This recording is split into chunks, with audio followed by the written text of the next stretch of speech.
नमस्कार दोस्तों, आज की कहानी है शशि ध्यानी जी का लिखा हुआ दोहरी मानसिकता। मम्मी जी इस बार होली के लिए गुजिया नमक पारे नहीं बनाने क्या, कुछ ही दिन बचे हैं होली आने में। सरिता अपनी सासू माँ कामनी जी से बोली, बहू तुम्हें अक्ल कब आएगी? अभी कुछ रोज पहले ही रेखा के ससुर का देहांत हुआ है। उसकी सास और उसे अच्छा नहीं लगेगा। उसके घर में मातम है और उनके मायके वाले रंग गुलाल लगाएं खुशियाँ मना रहे हैं। ठीक है मम्मी जी, कहकर सरिता घर के काम में लग गई। कुछ महीनों से सरिता के पापा की तबीयत ठीक नहीं थी, इसलिए वो अपने पापा से मिलने जाना चाहती थी। मम्मी जी, पापा की तबीयत खराब है, कुछ दिनों के लिए मैं मायके रह आऊँ। ठीक है बहू, पर जल्दी आ जाना, दिवाली आने वाली है, घर की साफ सफाई करनी है।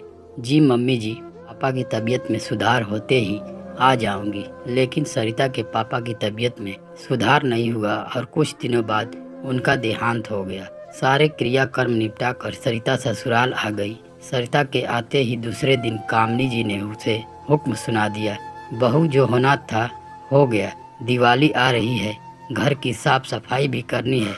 वैसे ही मायके में तुमने बहुत दिन लगा दिए, अब कल से दिवाली की तैयारी शुरू कर दो। घर में रिश्तेदार आएंगे तो क्या कहेंगे? लेकिन मम्मी जी, अभी कुछ दिन पहले ही मेरे पापा, पूरी बात होने से पहले ही कामनी जी बोली, तो क्या हुआ? तुम्हारा घर ये है, तुम्हें मायके से क्या लेना देना? तुम्हारे मायके वाले न मनाए दिवाली, हम अपना त्योहार क्यों छोड़े?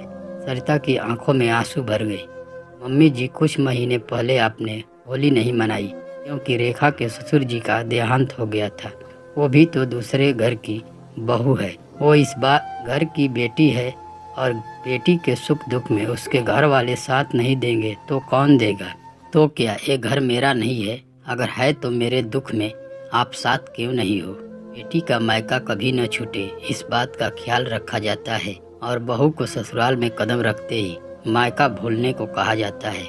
बहू से उम्मीद की जाती है कि वो ससुराल और ससुराल वालों को दिल से अपनाए, लेकिन खुद का दिल बहू के लिए बहुत छोटा कर देते हैं। ऐसी दोहरी मानसिकता क्यों मम्मी जी? मुझे अच्छा लगता अगर आप मेरा दुख समझती, अपनापन दिखाती, प्यार से सिर पर हाथ रख कर कहती, बहू हम तेरे दर्द में शामिल हैं। लेकिन आपने मेरे दिल को और दुखा दिया। कहकर आरती चली गई। अम्मी जी से कुछ कहते नहीं बना, आखिर बात तो सच थी। हाँ, लेकिन आरती की बातों ने उन्हें सोचने पर मजबूर जरूर कर दिया था। तो दोस्तों, यह कहानी आपको कैसी लगी कमेंट बॉक्स में ज़रूर बताएं। मिलते हैं नेक्स्ट वीडियो में, तब तक के लिए धन्यवाद।